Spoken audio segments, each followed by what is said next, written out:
Opération de curage de caniveaux dans la commune de Yopougon, l'Office national de l'assainissement et du drainage veut prévenir les inondations en saison pluvieuse. Célébration aujourd'hui de la journée africaine de la médecine traditionnelle. Le gouvernement prône la collaboration entre praticiens de cette médecine et praticiens de la médecine conventionnelle. Et puis, situation confuse au Lesotho, le Premier ministre en fuite en Afrique du Sud évoque un coup d'État. Voilà pour les titres. Madame, Monsieur, bonjour et bienvenue dans ce voyage à travers l'actualité. Première escale, la commune de Yopougon, l'Office national de l'assainissement et du drainage y entreprend depuis quelques jours maintenant une vaste opération de curage des caniveaux de Siporex à la CDC. En passant par Ouassakara, les canaux d'évacuation d'eau usée sont débarrassés de boue et autres ordures ménagères en prévision donc des inondations. Evoué et Léon Brou pour en savoir davantage. Yopougon, quartier Sikoji. Non loin de la cathédrale Saint-André, les agents des forces de l'ordre régulent la circulation. Les automobilistes sont invités à respecter une déviation. Et pour cause, dans le prolongement de la voie, un engin est en pleine activité.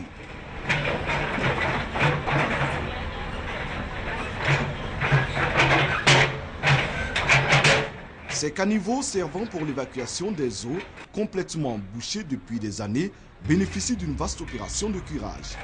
Les installations sur les caniveaux, c'est par rapport à ça qu'il y a des casses. L'eau fait beaucoup de dégâts. Donc quand on libère les caniveaux, c'est très bon. Voilà, on veut immerger. Donc avec l'émergence, il faut accepter d'autres choses aussi. Cette opération, menée par l'ONAD, l'Office national du drainage et de l'assainissement, se déroule sous l'œil vigilant des autorités municipales. Il s'agit d'ouvrir tout ce qui est caniveau afin que l'eau puisse être drainée convenablement. Comme vous le constatez, si vous arriviez ici il y a quelques heures, vous ne pouvez pas savoir qu'il y a un caniveau qui est enfermé par la volonté des riverains. On ne peut pas curer ces caniveaux. Alors à ce moment, lorsqu'il vient un sinistre, on cherche à accuser les uns les autres. Une action salutaire pour les riverains dont certains verront aussi leur déventure visitée par l'engin démolisseur de l'ONAD. Célébration aujourd'hui de la 12e édition de la journée africaine de la médecine traditionnelle. C'est l'occasion de faire un plaidoyer pour la recherche et le développement de cette médecine. En Côte d'Ivoire, 80% de personnes ont recours aux médicaments traditionnels. La collaboration entre les praticiens de la médecine traditionnelle et ceux de la médecine conventionnelle est donc de mise selon le gouvernement. Siaka Kone. La médecine traditionnelle, autrefois banalisée, est devenue aujourd'hui une priorité pour les États et l'Organisation mondiale de la santé, OMS. Une journée internationale est consacrée à cette médecine depuis 12 ans. Pour cette 12e célébration, le ministre de la Santé et de la lutte contre le sida situe l'importance de la médecine traditionnelle. Le développement de la médecine traditionnelle demeure un objectif à atteindre pour tous les pays membres de l'espace CEDEAO et de plus en plus au niveau mondial. Elle représente donc un complément aux prestations de soins de santé de la médecine conventionnelle. Le gouvernement va soumettre bientôt au Parlement un projet de loi portant organisation et exercice de la médecine et de la pharmacopée traditionnelle en Côte d'Ivoire. L'objectif du gouvernement à travers cette loi est de mettre à contribution toutes les nombreuses expertises exerçant dans le domaine de la pharmacopée pour faire avancer la recherche et permettre ainsi aux populations de tirer le meilleur profit de cette médecine. La définition du cadre juridique et réglementaire de la médecine traditionnelle constituera un autre geste fort du gouvernement après la création en 2001 du programme national pour la promotion de cette médecine. À ce jour, plus de 80% des populations ivoiriennes ont recours aux médicaments traditionnels. Et le reportage de Siaka Kone était commenté par Victorine Yao Yoboué. Un autre front contre le virus Ebola, l'association des femmes actives de Marcory s'invite dans la lutte. Sa stratégie, des journées de sensibilisation. La lutte contre l'entrée du virus Ebola en Côte d'Ivoire gagne du terrain. À Marcory, dans le district d'Abidjan, l'association des femmes actives et l'ONG Atou sensibilisent sur les mesures préventives. C'est une maladie qui est en train de faire mal à tout le monde entier.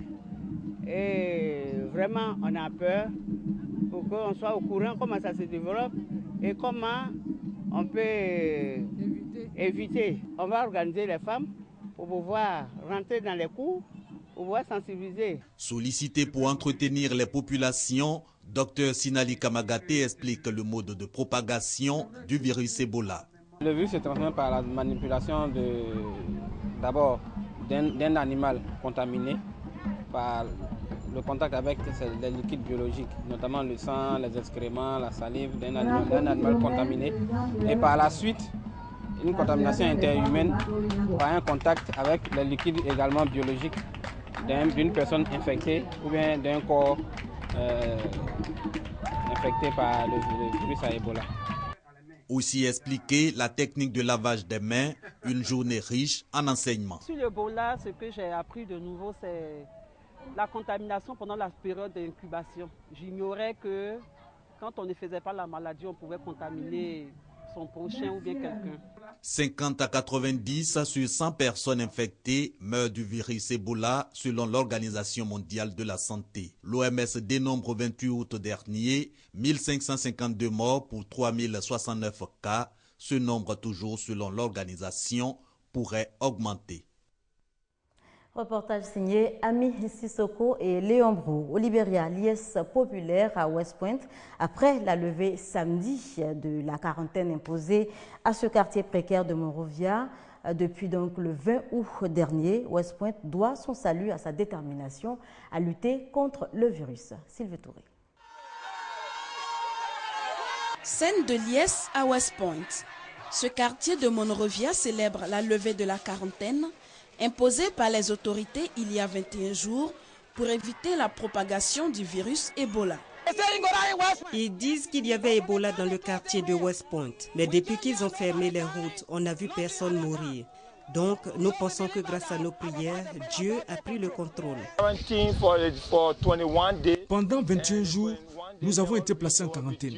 Et aujourd'hui, nous sommes surpris de voir que les routes sont ouvertes. Nous sommes très heureux. Joie et colère s'entremêlent chez certains habitants de West Point. Ils exigent des excuses des autorités. L'annonce de la quarantaine avait été jugée arbitraire et avait soulevé des émeutes le 20 août dernier.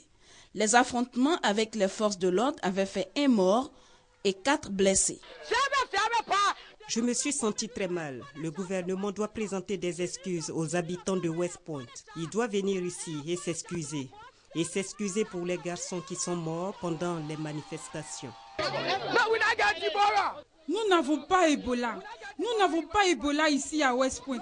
Depuis le début, personne n'est mort d'Ebola ici à West Point. Il n'y a pas d'Ebola à West Point. La vie reprend à West Point.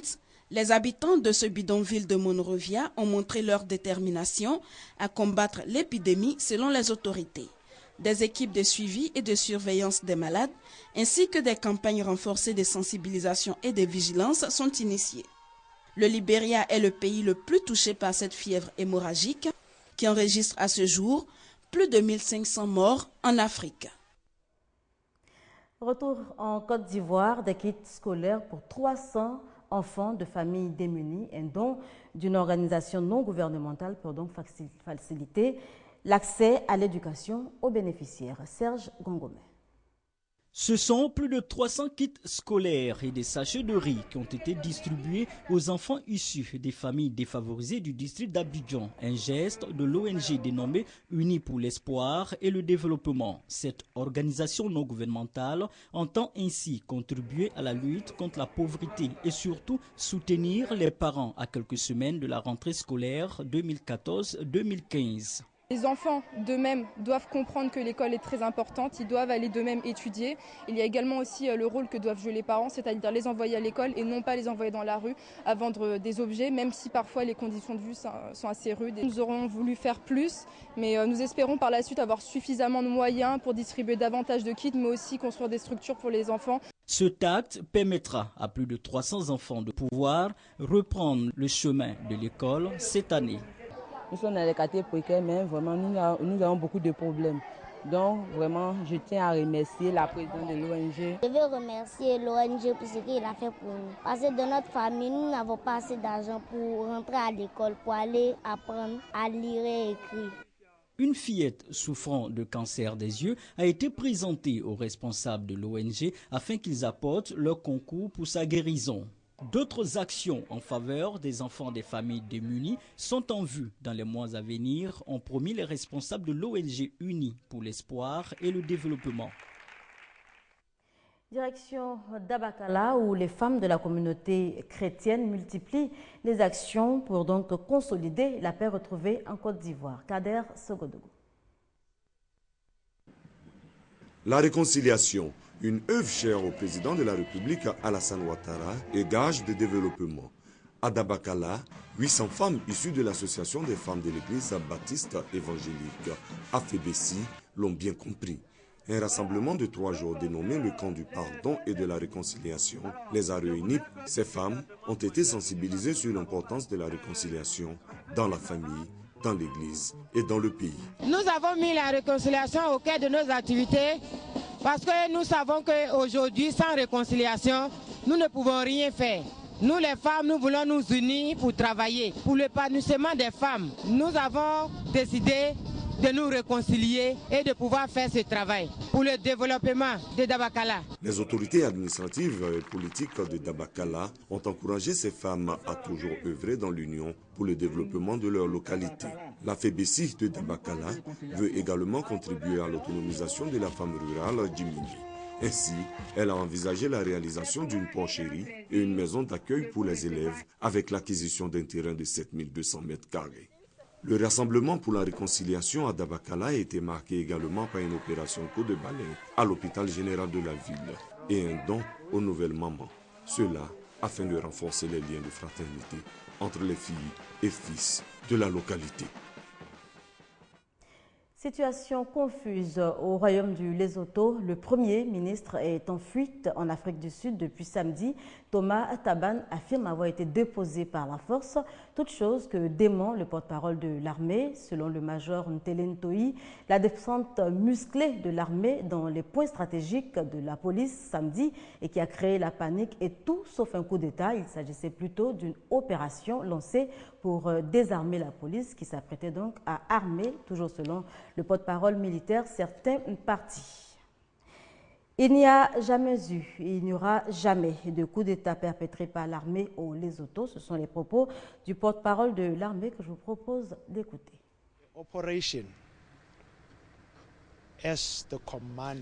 L'opération menée telle que l'a voulu le commandement s'est déroulée comme prévu et a accompli son objectif de désarmement des éléments de police qui, selon nos renseignements, étaient sur le point d'armer les franges fanatiques des partis politiques, si je peux m'exprimer ainsi. Et lors de cette opération, un nombre substantiel d'armes d'assaut automatiques et d'autres armes ont été saisies. Non seulement l'armée reconnaît le Premier ministre, elle le respecte et elle est obligée de soutenir le gouvernement démocratiquement élu du moment. Cette fois-ci encore, c'est une accusation sans fondement.